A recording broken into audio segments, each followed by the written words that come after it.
E tomando o pão, e havendo dado graças, partiu-o e deu-lhe, dizendo: Isto é o meu corpo, que é por vós dado. Fazei isto em memória de mim. Semelhantemente, tomou o cálice depois da ceia, dizendo: Este cálice é o novo testamento no meu sangue, que é derramado por vós. Lucas capítulo 22, versículos 19 e 20. Olá, eu sou o evangelista João Batista e sejam muito bem-vindos ao canal A Fé pelo Ouvir. Hoje eu gostaria de tratar desse assunto tão importante, que é a ceia do Senhor, que é o memorial do Senhor, ou, se preferirem, a refeição noturna do Senhor. A questão aqui, como proponho aqui no título do vídeo, é: quem pode participar da ceia? E quem deve participar da ceia do Senhor? E sobre isso eu já gostaria de dar a resposta agora, no começo do vídeo. Então, no começo do vídeo eu já gostaria de dar a resposta, mas eu convido você a ficar comigo até o final do vídeo, porque eu quero fundamentar aqui essa resposta e convidar você a uma reflexão sobre a sua condição diante de Deus, a sua condição diante de Jesus Cristo, para que ao final você possa, diante das Escrituras, diante do que a palavra de Deus nos diz, que você possa raciocinar, que você possa chegar à sua conclusão, se você pode ou não participar da ceia do Senhor, participar deste memorial. Um memorial que é uma ordenança, um mandamento do Senhor Jesus. Assim como ele também estabeleceu o batismo, ele também estabeleceu que se fizesse essa comemoração, que se fizesse isso em memória do que ele realizou, né? Concretizando ali o plano de salvação de Deus para nós. Muito bem. Então, todos estes podem e devem participar. Aqueles que creem em Jesus Cristo, aqueles que são regenerados, que são nascidos de novo pela fé em Jesus Cristo.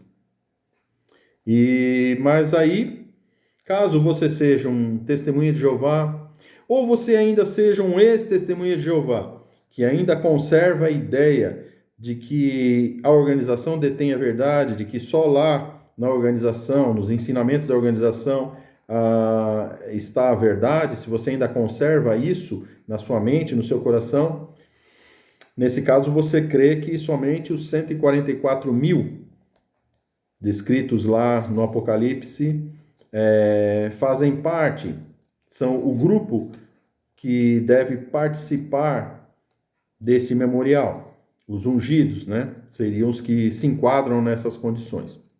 Eu gostaria de refletir com você hoje sobre essa realidade, a realidade que as Escrituras, né, que a Bíblia apresenta sobre quem pode e deve participar da ceia do Senhor. Eu quero te convidar para isso hoje. É muito importante que você fique comigo, que ao final você possa tirar as suas conclusões. Vamos voltar um pouco no tempo e pensar em como se estabeleceu, né? Nós sabemos que o Antigo Testamento, né, ele tipifica, né, aquilo que viria a ser o Novo Testamento. Ele tem o quê? A sombra dos bens futuros e não a imagem exata das coisas, conforme Hebreus nos fala lá no capítulo 10. Tendo a lei a sombra dos bens futuros e não a imagem exata das coisas, né? Então, quando nós observamos o Antigo Testamento, no livro do Êxodo, nós vamos ver que ali Deus, né, quando Deus derrama na última praga, né, o juízo ali sobre o povo do Egito, derrama ali a última praga, né, a última das 10 pragas, e ele estabelece algo para diferenciar o seu povo do povo do Egito. E claro que Deus na sua onisciência, ele não precisava. Ele sabia, ele sabe quem é e quem não é. Mas Deus estabeleceu algo a ser feito para que para que o seu povo se diferenciasse do povo do Egito. E qual era essa diferença?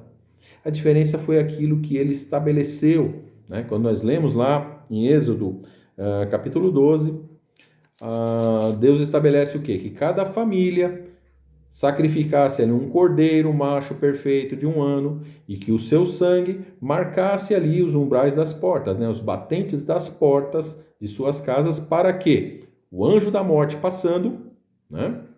O anjo que feriria a casa dos egípcios, matando o primogênito de cada casa, para que a morte não entrasse na casa do povo de Deus, dos filhos de Deus, do povo escolhido de Deus.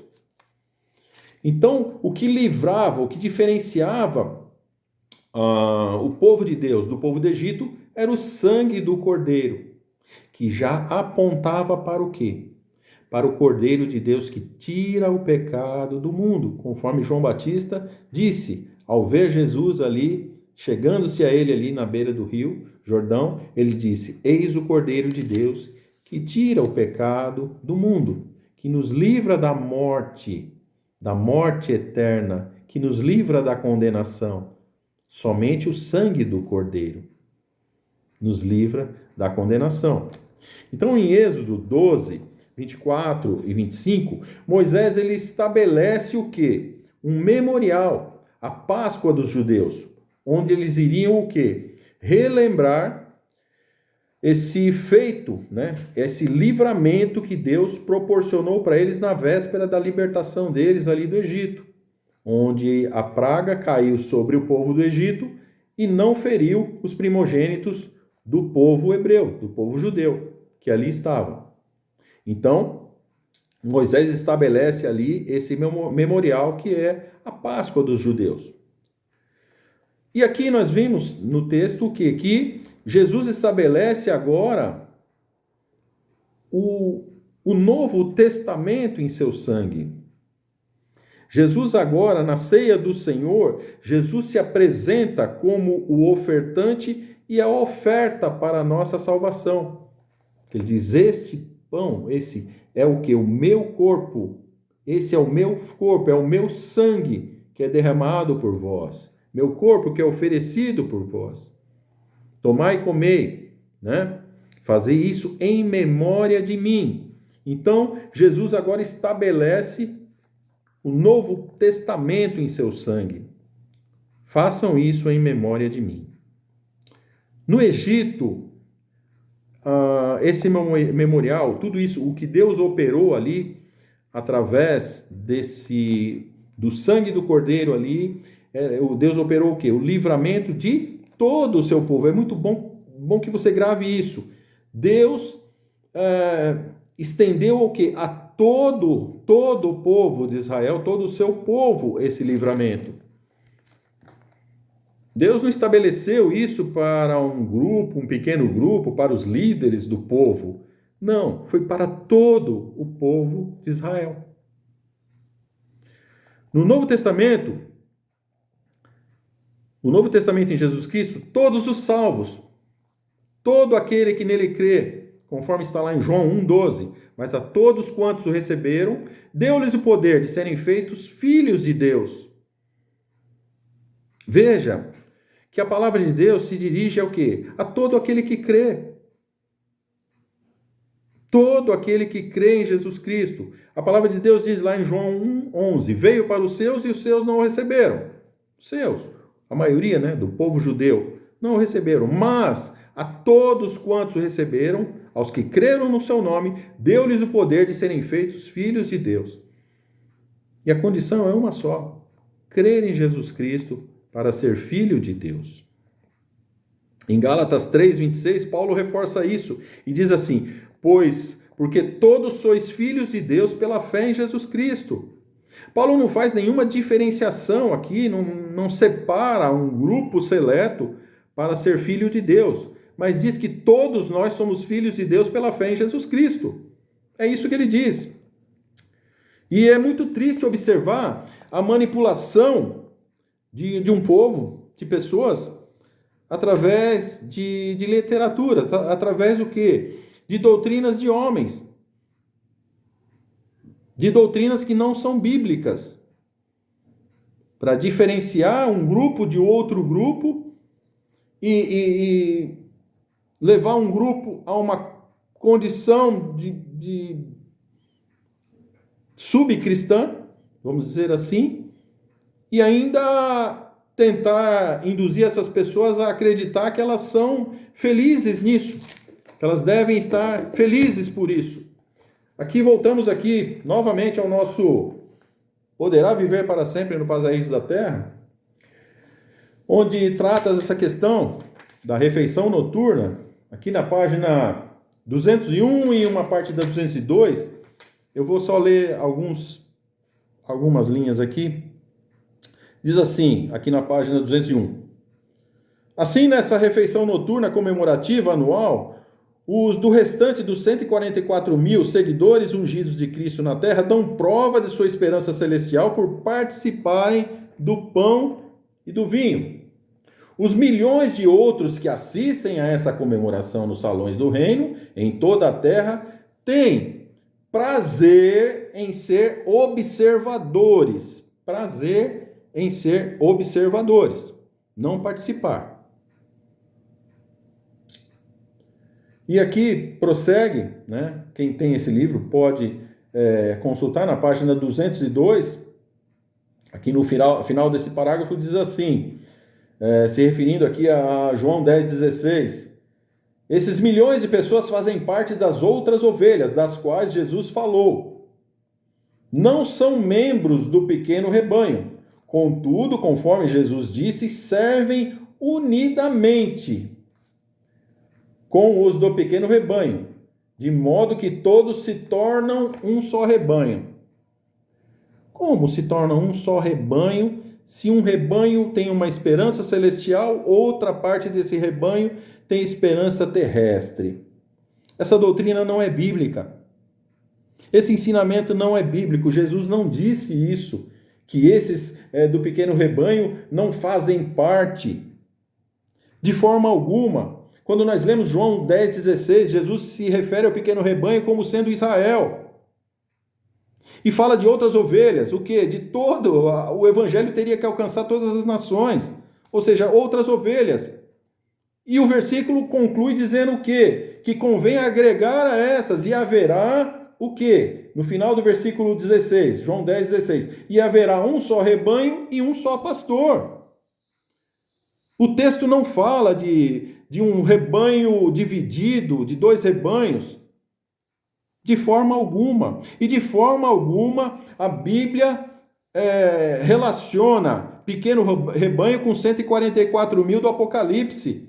Isso é uma invenção da organização, é uma invenção de um homem que há 100 anos atrás também profetizou que, né, como eu falei no vídeo anterior, falou que em 1925 os patriarcas ressuscitariam.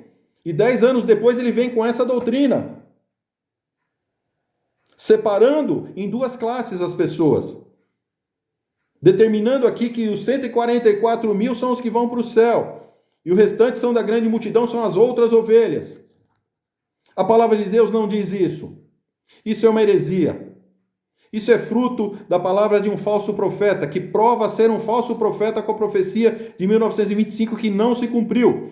Deuteronômio 18, do 18 ao 22, diz isso, que se alguém falar em nome de Deus e isso não se cumprir, essa é a palavra que o Senhor não falou, não tenhais temor desse profeta. Eu digo seguramente que o corpo governante das Testemunhas de Jeová é um falso profeta.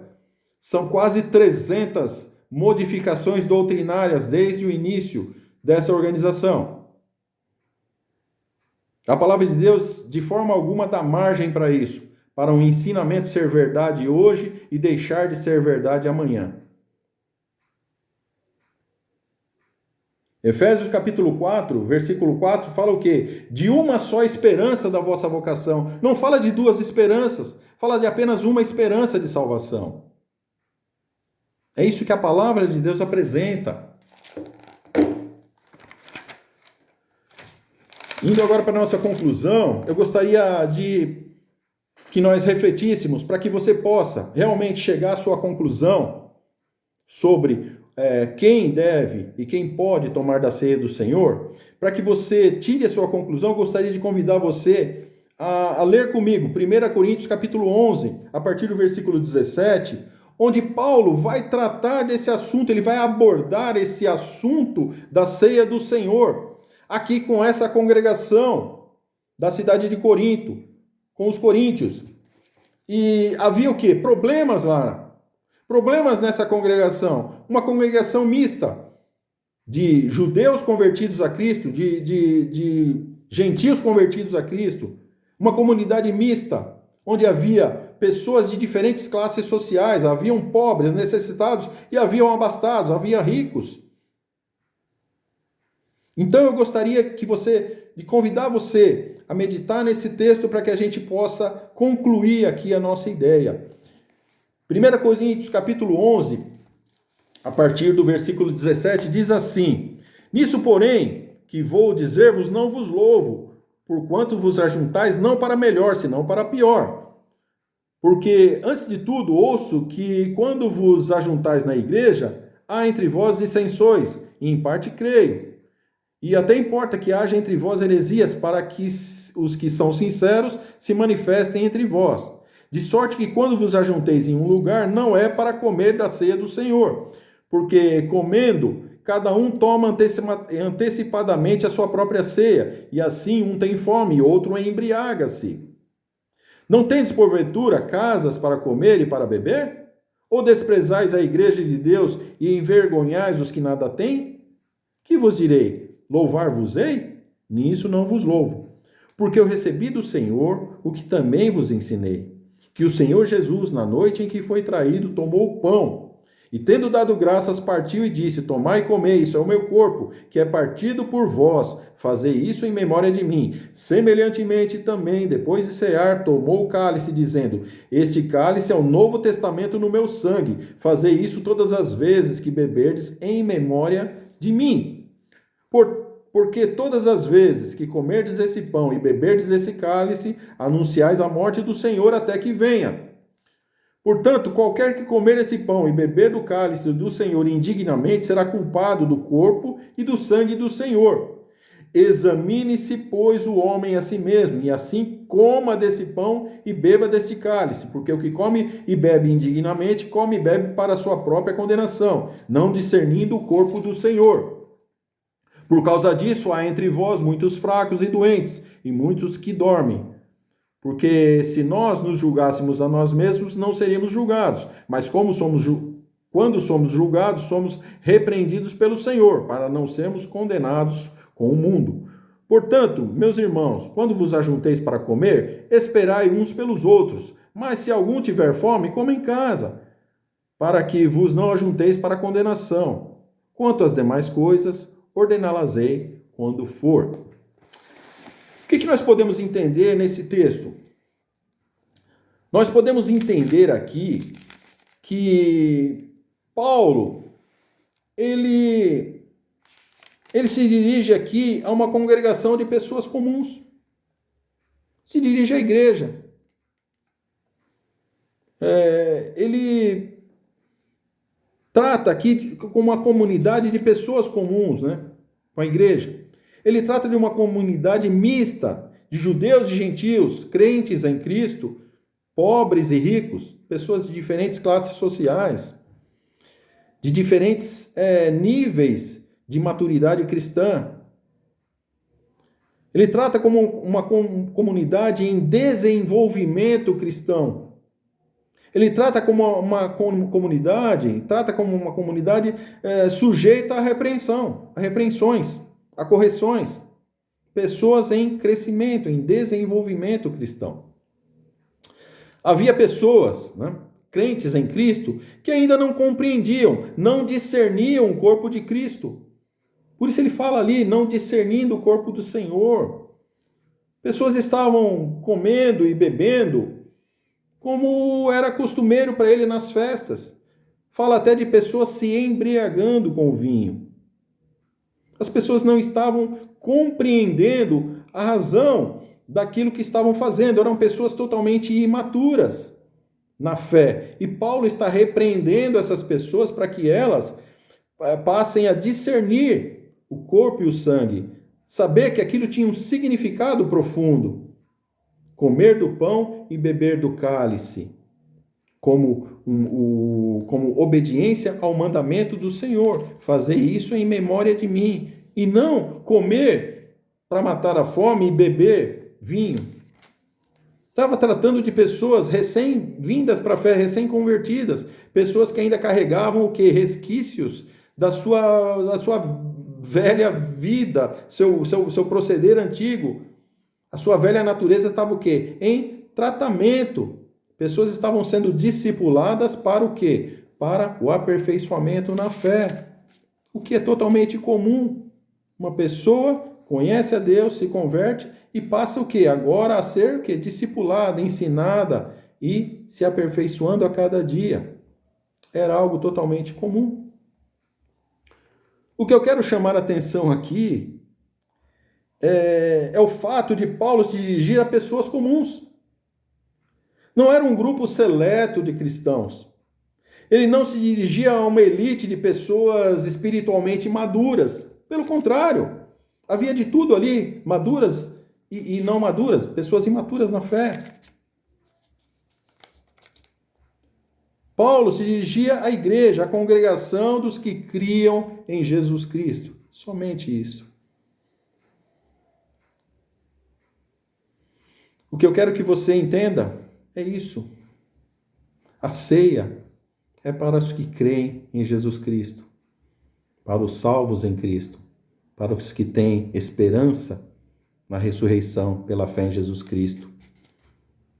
Somente isso. Paulo não fala que não se dirige a um grupo seleto, a um suposto corpo governante da época, ou ungidos, coisas parecidas. Não. A pessoas comuns. O texto não deixa nenhuma margem aqui para falar que um grupo poderia participar e outro não, de forma alguma.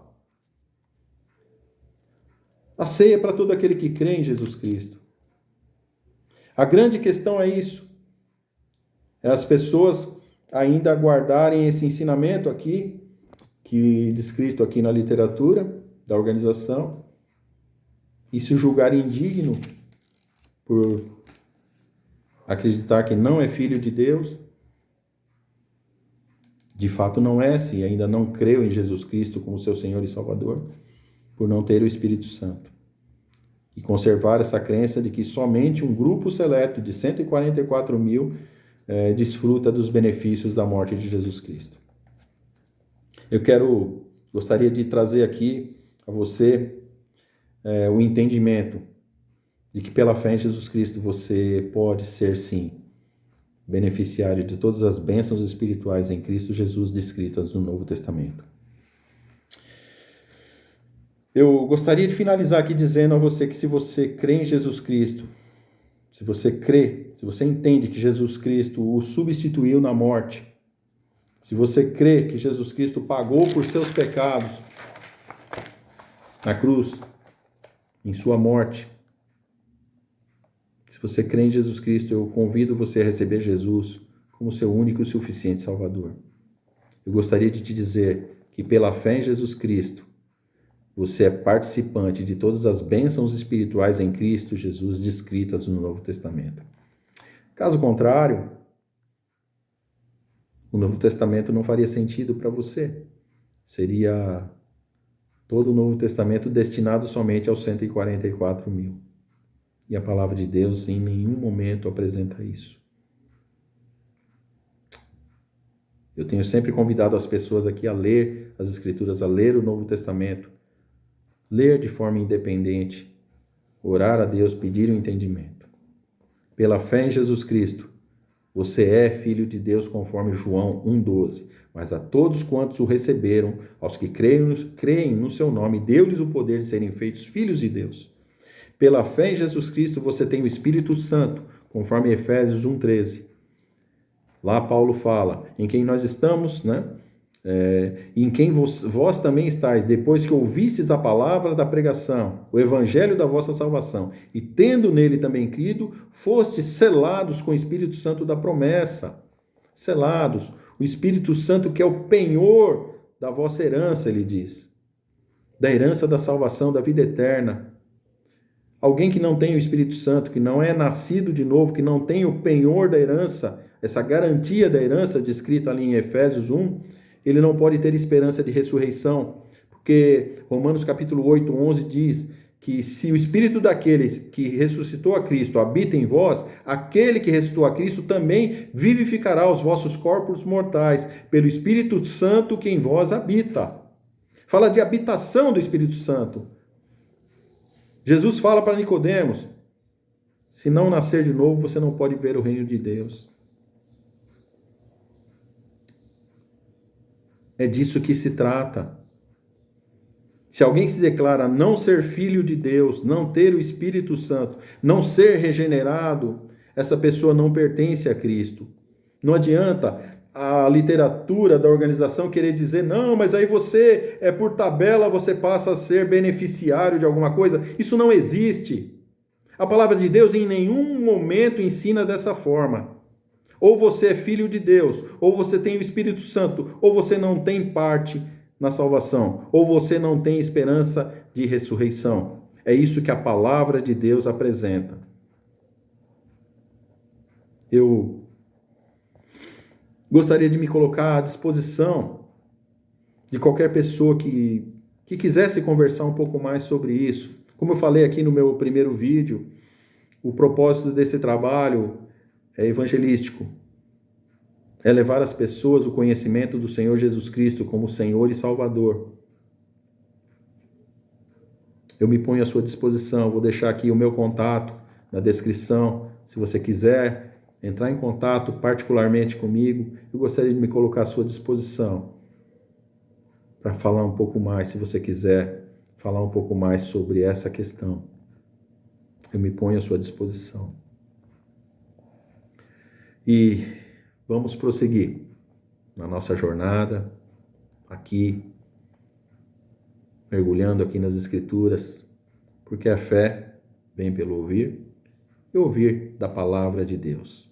Se você ficou comigo até agora, eu te peço que você curta esse vídeo, que você compartilhe esse vídeo com mais pessoas que você julgue, né, que necessitam de ouvir essa palavra, que você possa compartilhar. E se você quiser comentar aqui, fique à vontade, o seu comentário sempre é bem-vindo. E, como eu já falei, vou deixar o meu contato aqui na descrição para aqueles que quiserem fazer contato diretamente comigo para conversar sobre esses assuntos, eu me coloco à sua total disposição. Que Deus os abençoe.